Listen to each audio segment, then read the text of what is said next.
but what we started with the premise was that, being a first generation immigrant in the country, we figured out living in New York was that small business lending, even during pre-recession time, was pretty tough from banks. And then during and after the crisis, it really went bad. But one of the things that we learned over the period of time was that, while there was a big disconnect in the marketplace, there are a lot of borrowers, there are a lot of lenders. Every lender, there are more than 7,000 lenders in the country who will offer you an SBA loan. And SBA is a pretty robust product out there, 52-year-old product, over say 850 billion in outstanding loans, 40 billion in new loans every year. So that's a big numbers. But still, every bank saying that they love small businesses, while small businesses going and trying to get access to credit has been extremely tough. And in even this day and age, it's 2014 last quarter, there's not even a single bank in this country which has a digitized small business loan application, even right now. You go on the website of Wells Fargo or any other bank, they say you go to the next branch, this is the branch nearest to you, and that's where they will take care of you, which doesn't happen. So we figured out, there's a big opportunity where we can help small business owners to get access to credit. And we figured out that, when they come to a platform, they are not looking, or they don't know what product is best for them. What they are really figure out is that they have a certain need, they need the money for a certain, say, purpose, and then they want the best deal out of it without having to go from a lender to lender, filling out forms, and without their credit getting pulled like 50 times. So we said, if we can build something online where we can crowdsource all the underwriting platforms or underwriting models, so that's how we started the whole platform, because crowdsourcing was not even a word those days. And we said, let's bring in banks and other lenders and let's see what their underwriting criteria is. And instead of selling leads to any banks, what we will do is that we'll get in the borrowers, get all their information, get all the third-party data, and then have the ability to do the underwriting and give a complete package to the lenders. And we said we'll make money only when loans close. So we are fully aligned both with the borrowers and the lenders. And that was said easier than done, because what we figured out very quickly was the process was very cumbersome. It was very paper intensive. Most of the guys at the branch networks had no idea what they were doing. Most of the borrowers were not prepared with all the paperwork. Part of the paperwork was with their accountants, with their CPAs, with their lawyers. So we said, what could be done in that case? And this is what it creates the whole mess. So we said, if we build an intelligent platform, and what we meant by intelligent platform was that we'll get in the customers, but instead of taking a lot of data from customers, if we can get their permission and pull the data from different sources, and then actually run it against the underwriting criteria of the lenders and try to make it as automated as possible, but keeping a set of loan specialists behind it, giving them all the tools so that we make them intelligent. Because one thing that we have learned is that you cannot replace human beings totally with automation. So you need to have some people behind the technology. You can make human beings more intelligent, more productive with the technology, while at the same point of time help both the lenders as well as borrowers also to become more intelligent and also make it more kind of a self-service platform. So that's what we started doing. And the biggest challenge we ran into was that, can we design one single application for a borrower coming in who's looking for a small micro loan to an SBA loan, which used to be up to $2 million at that point of time. And then after the crisis, it was raised to $5 million, without having the borrowers to fill out another piece of application or another set of documentation, because that's the biggest frustration and challenge for the borrowers in this market. So we said, what's the way to do it? So what we started doing 5 years back was something very interesting. Was that we started scorecarding every single customer. So we said, we are not smarter than FICO. We are not smarter than, what other credit bureaus are doing. But where we can get smarter is that we can aggregate all the different set of data, whether your personal credit score, your business cash flow analysis, your industry risk. And we started building out the whole piece where we started building pipelines with IRS. We started building pipelines into their payment data. We have a partnership now with Paychex. So we get access to a lot of payroll data on the customers who are coming in.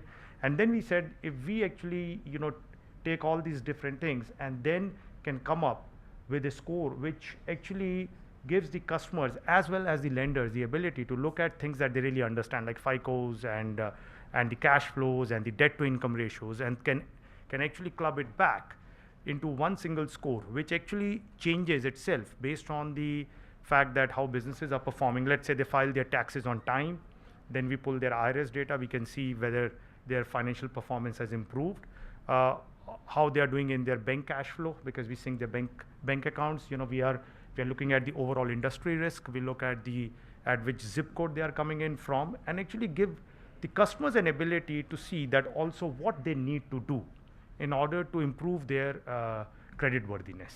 So there will be times when we see a lot of business owners come to us and they have borrowed a lot of money on their personal credit cards while starting a business or even running a business, and that actually just lowers their FICO score. And it's not that they're bad customers or they are having any other issues. It's just that they don't have time to go and apply for actual credit. So what our whole philosophy was that we act like a virtual CFO for our borrowers, because our aim is always to keep graduating the borrowers from one product to the next product, make them more creditworthy. And by doing that, we are also helping our lenders to manage the risks better. Because if you can manage your risks better, you will be able to provide products which are lower priced and also much more compatible to what the borrowers really need. And this also takes into account that, what are we looking at? Now this becomes very important. So obviously we are looking in this our whole data models. We are looking at the personal credit. We are looking at the debt to income ratios. That's very important. Looking at their business cash flow, business debt to income ratios, their debt service coverage ratios, their time in business. Time in business becomes very important because you can start predicting, how they are doing and how they are even reporting their data to somebody like IRS. That's also extremely important. Industry risk, we have seen this as a very important aspect. 2 years back, we started seeing that construction and transportation and logistics were actually industries which started showing some pretty interesting financial metrics.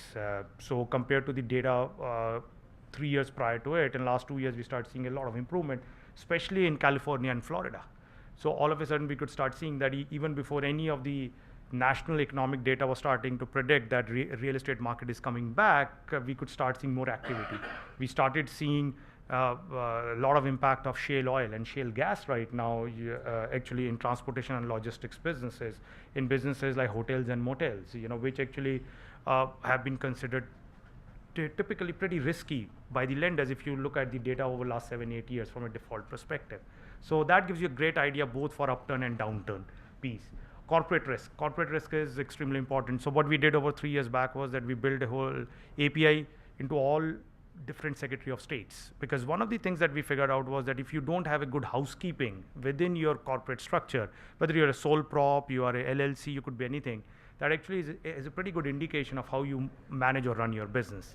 So that becomes very important. Cash flow obviously is the lifeline of the business. So whether you are matching your AR and AP, so that's why we help them to sync their accounting packages and everything. And what we are giving to the borrowers in lieu of that, to part with so much of data, is the ability to go in and get better products, and all that is free for them. So they don't have to pay us anything for all this. And then last year, what we figured out, which is very interesting, was that we had the harshest winter in 29 states in last 100 years.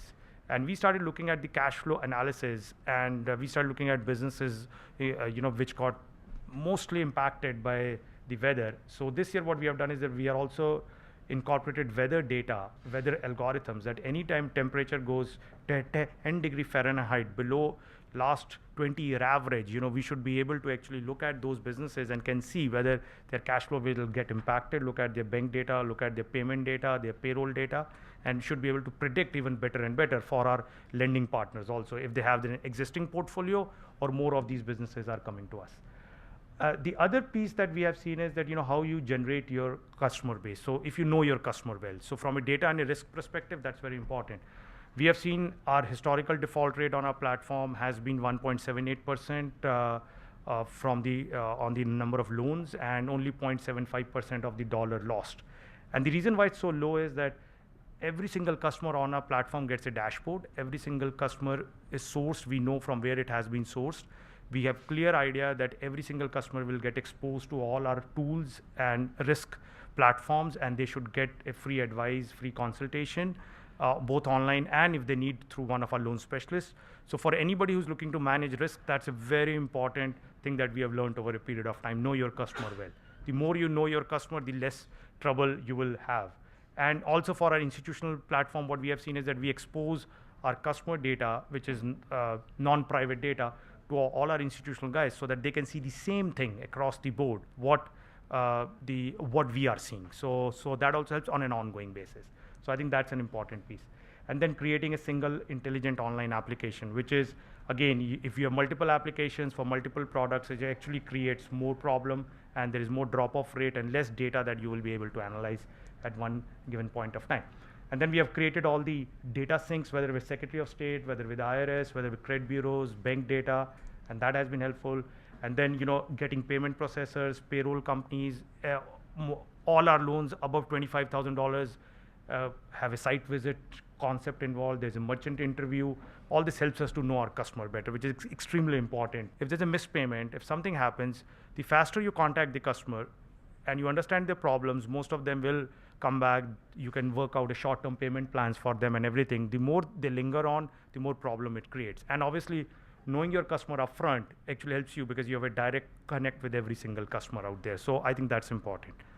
And so what we have also done is that by using a lot of this data, we have actually, we started a lending index 4 years back where we compare the approval rates by banks, small banks, big banks, and alternative lenders, which has actually been a very, I would say, has been an eye-opener for a lot of people and also for us, that how banks are doing and what other people are doing. Like one of the things that we are starting to see is that big banks are starting to digitize their loan applications now. So what we predict is that over next 1.5 years, big banks will actually start coming back. They will be more hungry, and they will actually get more efficient in the marketplace. So loans above $250,000, you will see more competition actually coming from banks. The other thing that we do is that we also profile our customers in a positive manner. So we incentivize our customers to identify themselves, if they're women entrepreneurs, if they're minorities, if they're Latinos, if they're Asians, because this also gives us a lot of data from a community perspective and from a cluster stuff. Because a lot of ethnic minorities in this country actually are focused and are actually concentrated in certain geographies and certain businesses. So it's very easy to figure it out that if other businesses are coming within the same ethnic community or same region, how you can benchmark them. So from a risk perspective, that becomes very, very, I would say, educative kind of stuff. And I think the last thing is that, we also then benchmark this data with a lot of external data. So we work very closely with federal agencies. We work very closely with other institutions like Latino Coalition and some of the other trade organizations. Because what we are learning every day is that the profile in this country is changing. So the ethnic profile is changing. The profile of small businesses is changing. And I will just, my last piece here is that if we see the recent SBA data, we have seen that the share of Asian Americans in the overall SBA lending over the last 4 years has actually gone up from 11 to 18%. And that is something that we are seeing that growth is coming in from people who have thin credit files. So you cannot just depend on traditional credit models to manage your risk as much as you used to do it. Thank you.